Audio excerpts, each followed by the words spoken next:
JPSC JSSC रद्द करो की मांग के साथ विधायक जयराम महतो जी आज 24 घंटे के निर्जला उपवास पर हैं और देखिए लगभग सुबह 7 बजे से लगभग 12 घंटों का वक्त बीत चुका है। जयराम जी अभी उपवास पर हैं। जयराम जी, संदेश क्या है?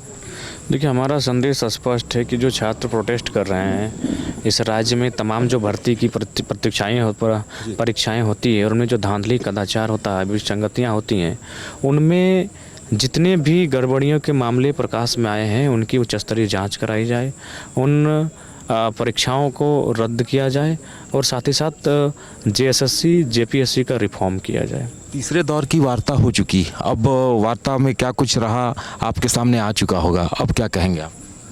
देखिए, हमें जैसी जानकारी मिली है सीजीएल पे बात नहीं बन पा रही है, जबकि सबसे ज़्यादा धांधली सीजीएल में ही हुआ है। अभी एक व्यक्ति हमारे आए थे, बिहार से हमसे मिलने आए थे। उन्होंने अपने पड़ोसी क्षेत्र के एक व्यक्ति का डिटेल हमको दिया कि इनके नाम से स्थानीय थाना में एफआईआर कॉपी भी यहाँ पे रखे हुए हैं। तो कहा कि जिस व्यक्ति का वहाँ एफआईआर है वो आपके यहाँ सचिवालय में जॉब कैसे कर रहा है सीजीएल से? तो बहुत प्रकार की धांधली हुई है और उसी में नेपाल, बिहार, बंगाल में बच्चों को ले जाकर पेपर भरवाया गया था। तो उस परीक्षा पे भी बात होनी ही चाहिए।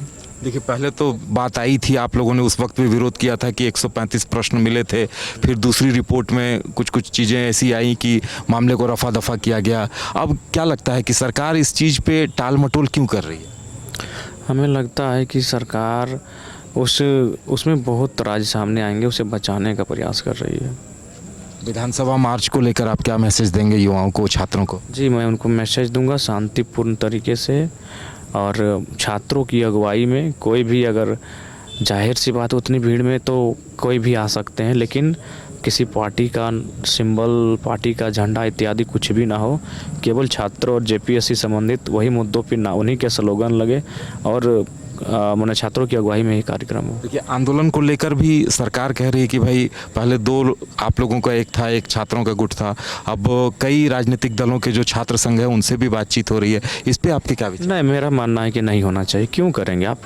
वो घर में बैठे हैं, वो भरपेट भोजन कर रहे हैं, वह एसी के कमरे में बैठे हैं, घर में वीडियो गेम खेल रहे हैं, मूवी देख रहे हैं, उनसे क्यों बात करेंगे? जो धरने पर बैठे हैं, जो भूख हड़ताल पर बैठे हैं, हॉस्पिटलाइज हैं, 2-3 हमारे इधर से भी उधर से भी बच्चे हॉस्पिटलाइज हो गए हैं। यार, धरने पर कोई और बैठा है, चोट कोई और खा रहा है और बात किसी और से करिएगा, ये कहाँ का न्याय है? यानी अब ये तय है कि आंदोलन लंबा चलेगा? अगर सरकार की यही मंशा रही तो चलेगा।